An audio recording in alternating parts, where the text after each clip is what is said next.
Imagine aspiring to become a famous and talented actor, receiving a once-in-a-lifetime role to put your name out there and showcase your talents. It's a dream come true, as you would think. What isn't talked about enough is the aftermath of those roles. This video talks about actors who have either thrived or crumbled since playing an iconic role. It's debatable whether or not being associated with an iconic character is ultimately a good or bad thing for an actor's career. So I'd like to discuss this idea and have a definitive answer by the end of this video. And we'll be continuing this Minecraft world, which we started last week, where we talked about live action remakes. And also, another goal of this video is to make level 30 enchants and then have a diamond pickaxe with fortune 3 by the end of this video. So the first person I wanted to talk about is Daniel Radcliffe, who most of us know as Harry Potter. And it's quite difficult to navigate your career path after such a big role like Harry Potter.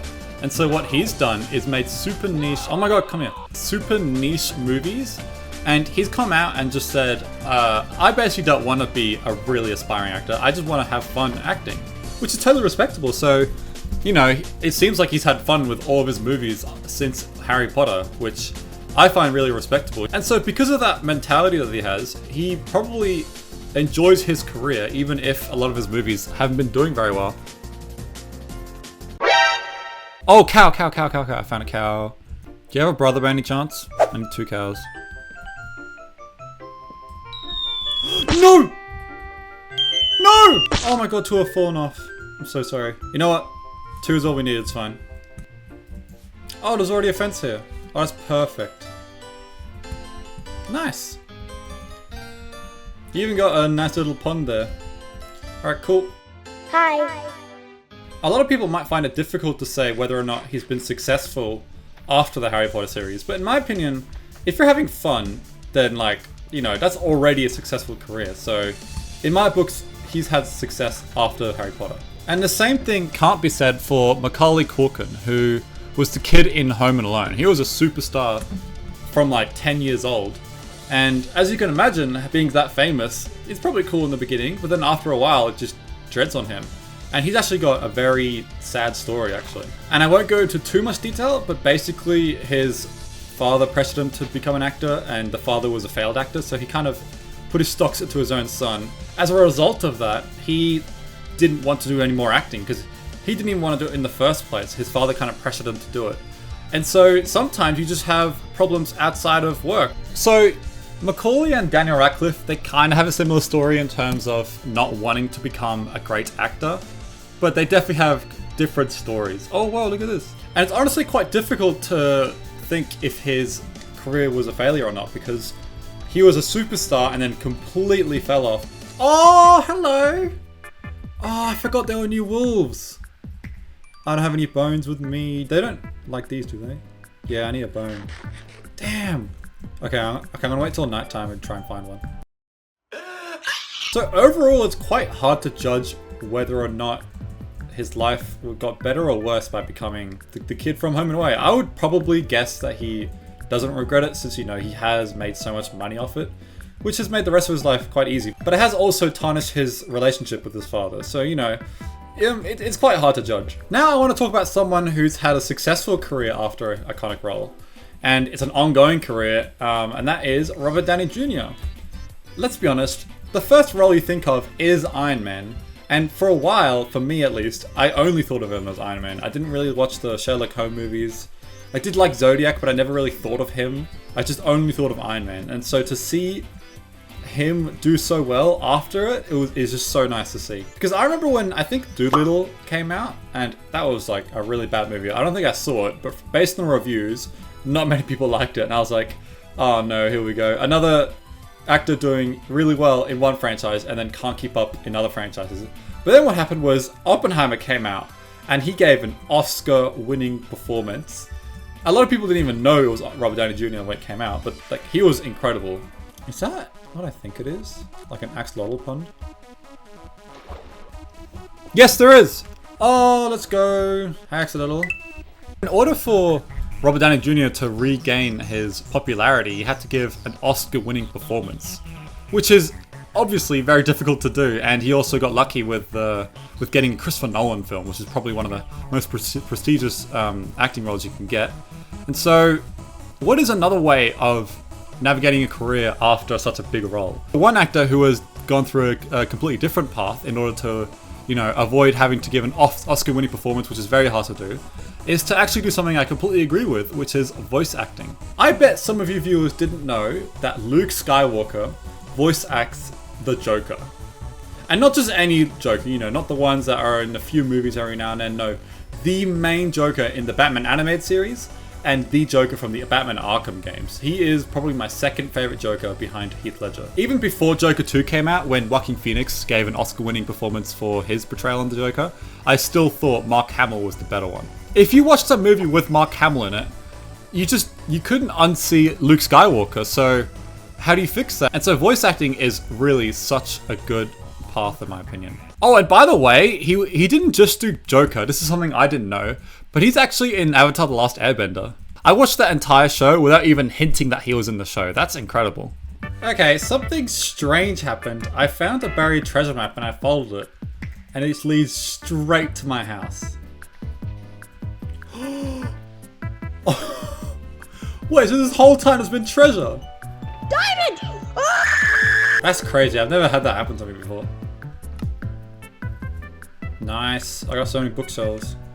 Killed loads of cows. Right. Okay. Level 20 now. Nice. Almost there. Also, I'm gonna build the nether portal just because why not?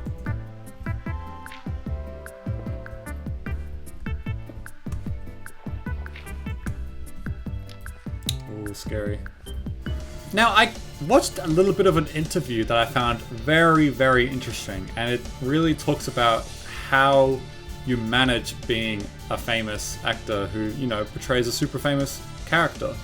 And it was an interview between Rainn Wilson and Bryan Cranston. So Rainn Wilson plays a very popular character in The Office. I've never seen it personally, but I know his face from all the clips I've seen. So even for someone who's never seen The Office, I still know who he is. And then same for Bryan Cranston, most people know who Walter White is. Also, I'd like to point out that Bryan Cranston looks very different as Walter White than himself. If you showed a side-by-side comparison of, Walter White and Bryan Cranston, some people might tell it's the same person, but a lot of people don't. So if he turns up in a movie, people may not realize it's Walter White. So whereas Rainn Wilson, it's just the same character. So in the interview, Rainn Wilson asks Bryan, what is it like to, be always known as Walter White? Because then he admits that he doesn't like it. He says it's hard to get jobs because he's just known as that one guy from The Office. So he asked Bryan Cranston about it, and he's like, no, I love it. I love being known as Walter White.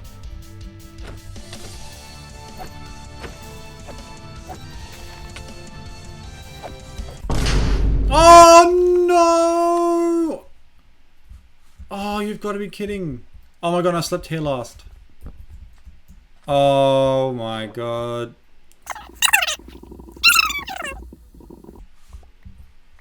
Anyway, back to Bryan Cranston though. I think his perspective is a lot healthier than Rainn Wilson, because I can understand him because, if you're only known as that one character from one niche TV show, I get it, because you want to be known as other characters rather than just one. Let's see where we're up to. Oh my god, I'm so close. Oh, Fortune 3! Yes! Oh my god, I'm doing that, so I'm doing that right now. That's actually my goal of this video. Nice. Oh wait, I need 28 levels. Okay, time to get levels.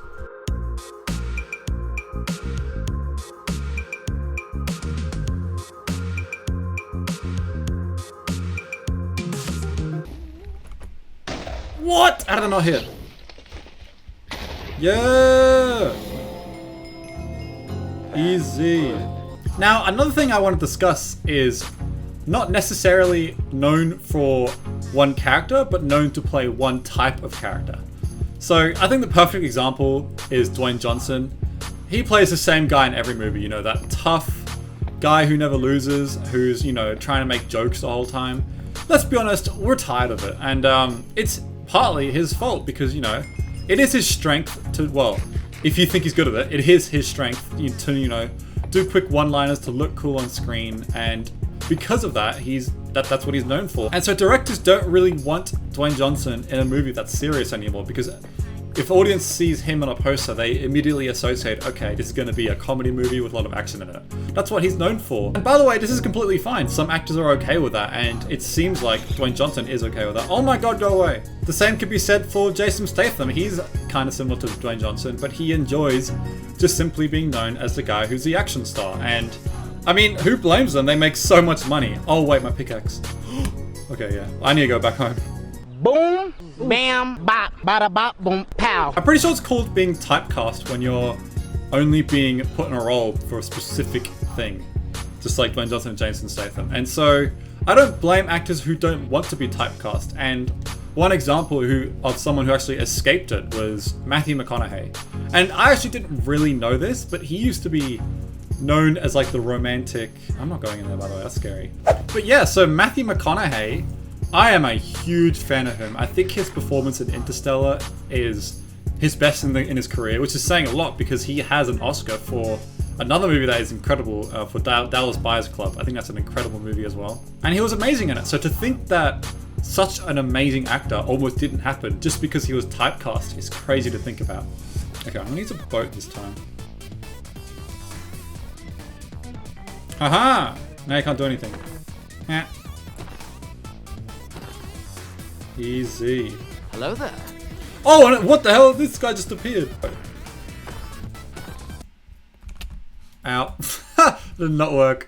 I'll be honest, if I ever get typecast, I would be like slightly annoyed, but it also means that I'm successful in one area. So I would be annoyed, especially if I did have big ambitions, but like I'd rather be typecast than never become a successful actor at all. So I respect, even though I don't like Dwayne Johnson, I do respect why he does it. You know, he makes bank off it. But I respect Matthew McConaughey even more for what he's done by, like, he had to decline so many roles because he knew, like, okay, well, this is what people expect from me. They expect me to be a romantic comedy lead, and I don't want that anymore. So he declined all this money, and then it paid off massively. And a lot of times it just doesn't pay off. So props to him for that. And that really is the main thing that I've noticed with today, is that you just have to manage a career really well. He could have done voice acting like Mark Hamill, or he could have done super niche projects like Daniel Radcliffe, but oh god. But yeah, like, I think they all took the correct path. Ow. Hi Day. Hey bud. No. Sorry, D is my dog. Let's go, level 30. Nice.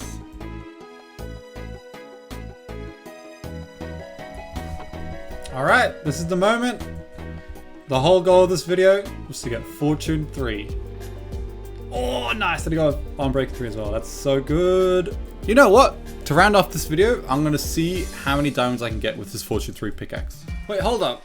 I can do this again. I'm going to try it one more time because it says Fortune 3. So hopefully I can get efficiency this time. Oh my. Wow, I got so lucky. Okay, now I got 2 nice pickaxes. Nice.